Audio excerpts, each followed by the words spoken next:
Halo YouTube, kembali lagi ke NK Channel. Saya ingatkan, ini bukan channel Omobi, karena bukan channel otomotif. Ini channel tentang PC. Assalamualaikum warahmatullahi wabarakatuh. Akhirnya bisa juga merasakan kembali casing PC gaming dari Paradox. Di endorse bos, kagak, beli sendiri. Ya kali Foxon mau jadi partner channel ini. Ngarep bos. Lah, pakai nanya lagi. Nggak usah pakai nanya bro, nggak pakai lama, langsung saya sikat. Sorry, malah bahasannya panjang kali lebar. Oke, daripada penasaran lanjut simak aja videonya ya. Tapi mohon banget nih, dukungan buat channel ini biar makin rame dan berkembang dengan cara pencet tombol subscribe-nya. Jangan lupa loncengnya juga nih. Dengan begitu kalian memberikan energi positif yang luar biasa.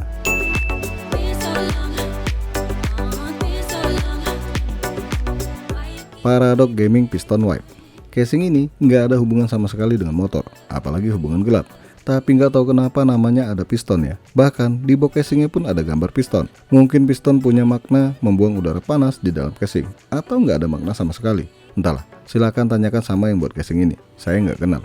Ada dua pilihan warna casing piston ini, warna hitam dan warna putih. Dan lagi-lagi karena perbedaan kulit, warna maksudnya, harganya jadi beda. Yang hitam lebih murah, di kisaran 450 hingga 460 ribu rupiah.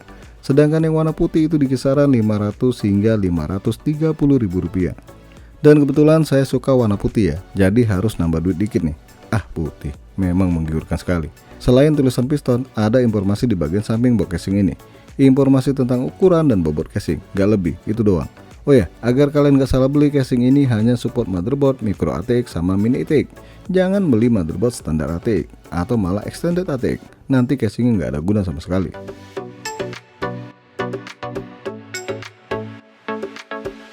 Setelah dikeluarin dari sarangnya, langsung kelihatan bagian depan dari casingnya yang udah mesh dan bentuknya juga cukup menarik dengan lekukan di sisi cover depan casing. Dan tentunya juga ada logo Paradox di bagian bawahnya yang bentuknya itu timbul ya. Buat buka cover depan gampang banget, tinggal tarik bagian atas terus diangkat, tapi jangan dibanting. Dan langsung kelihatan nih, bagian depan area cover bisa dipasang 3 kipas ukuran 12 cm atau 2 kipas ukuran 14 cm.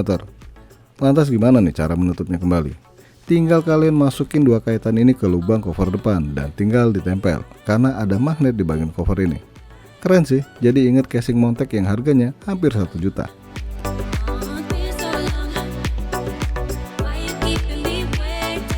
Pada bagian samping jelas dong pakai penutup kaca alias temperamen, tempered glass maksudnya. Dan bagusnya lagi udah pakai engsel. Widih, cakep nggak nih casing? Tapi sayang sih, list di bagian kacanya itu kenapa nggak putih aja ya? Lebih enak dilihat dibanding warna hitam. Cuma karena ini golongan murah, buat narik penutup kacanya pakai dasar macam kain gitu ya. Terus biar nempel ada 2 magnet di bagian kacanya, di bagian atas maupun bawah. Cukup wajar sih kalau melihat harganya ya. Buat buka penutup kaca ini ya kalian tinggal tarik ke atas ya, gampang banget. Setelah dibuka, casing ini memantulkan cahaya. Wow, ternyata nggak cuma di luar yang pakai dasar cat glossy, bagian di dalam juga pakai cat glossy. Padahal saya pribadi suka yang doff ya dibanding glossy begini.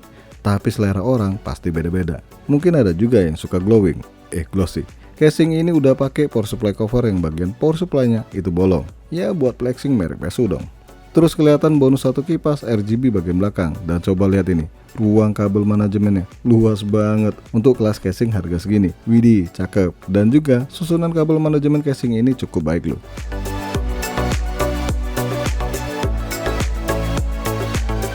Di bagian belakang casing ini ada 4 slot ekspansi dan penutup slot ekspansinya model rolling door ya, alias pintu geser.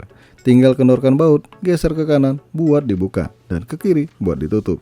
Simple banget. Nah, salah satu slot ekspansi di casing ini modelnya bisa dibuka pasang ya. Sisanya ya kalau udah kebuka ya udah bolong, macam sundel bolong. Jadi jangan sampai salah lepas ya slot ekspansinya. Kalau bolong resikonya mengundang tamu yang tak diundang. Bukan setan ataupun teman setan, tapi cicak atau malah tikus. Emang bisa bos, tikus masuk. Ya kali, anakan tikus baru lahir, cari tempat buat anget-anget. Nah buat buka slot ekspansi ini asli loh, keras banget. Kelihatan di sini bahan yang dipakai casing ini cukup tebel ya.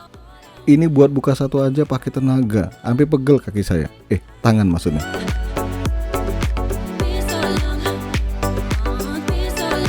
Oke, saatnya kita masuk ke bagian ruang kabel manajemen.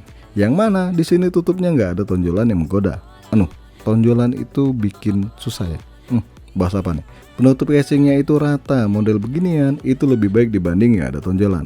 Untuk penutup casing ini bahannya ternyata tebal juga ya. Oke lanjut, cat putih glossy pada casing ini ternyata nyampe juga ke bagian dalam. Widih, jadi celing macam pembersih kaca.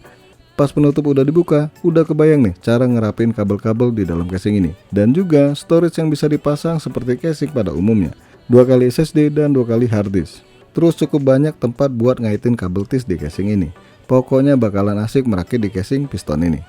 Di sini kalian dapat 1 bungkus baut pendukung pemasangan casing dan warnanya hitam semua. Kenapa nggak putih ya? Biar sekalian nyatu sama casing. Setuju nggak kira-kira kalau putih? Kemudian kabel-kabel di casing ini juga warnanya hitam. Aduh, coba putih juga nih biar lebih klop dengan tema casingnya.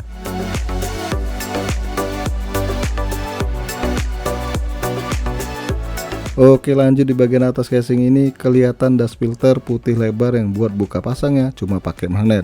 Bukan hal baru sih, rata-rata casing sekarang pakai ginian. Di bagian atas ini kalian bisa pasang 2 kali kipas ukuran 12 cm atau AIO 240 mm. Terus di bagian atas ini juga ada tombol power, tombol reset, audio, 2 kali USB 2.0 dan 1 kali USB 3.0. Lagi-lagi standar casing PC gaming zaman now. Setelah main-main di atas, main ke bawah juga dong. Maksudnya kita lihat bagian bawah. Di bagian bawah ini bisa kalian lihat nih, 4 kaki penyangga casing dikasih busa. Dan di bagian bodi kakinya ada list chrome. Di sini juga ada dust filter power supply berwarna hitam yang buka pasangnya gampang banget.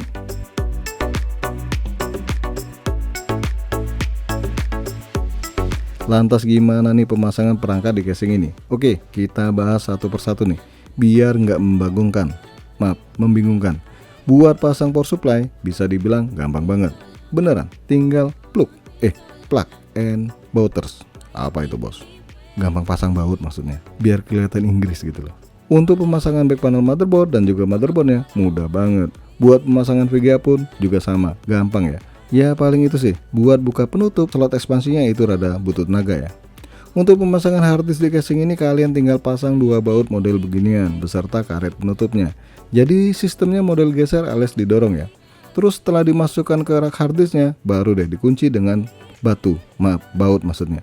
Yang masangnya pakai jari aja nih. Bahasa kerennya sih ini thumb screw ya. Paling enak masang hard disk ini sebelum masang power supply ya, biar tangan kita lebih leluasa buat muter bautnya. Untuk pemasangan kipas bagian depan itu juga gampang nih, dengan catatan baiknya pemasangan kipas sebelum memasang perangkat lain, biar nggak nyusahin tentunya, karena memasang bautnya itu dari bagian dalam casing ya.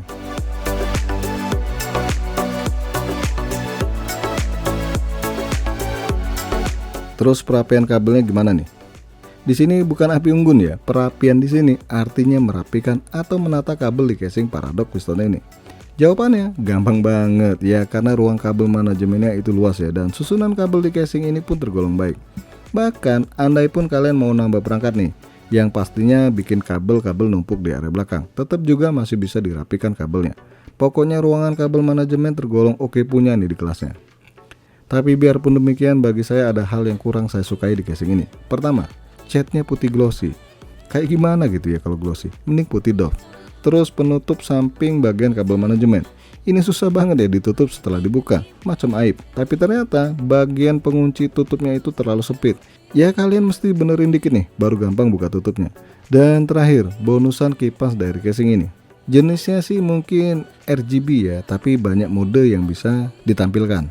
Tapi sayangnya sebagian mode RGB dari kipas ini malah berasa norak kalau menurut saya, atau kurang enak dilihat.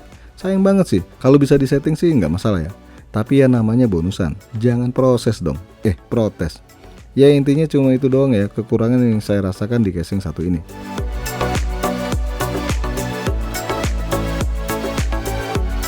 Kesimpulan dari casing ini adalah harga dan fitur yang diberikan oke punya, terlepas dari putih glossy yang kurang saya suka. Tapi banyak juga kok yang suka glossy.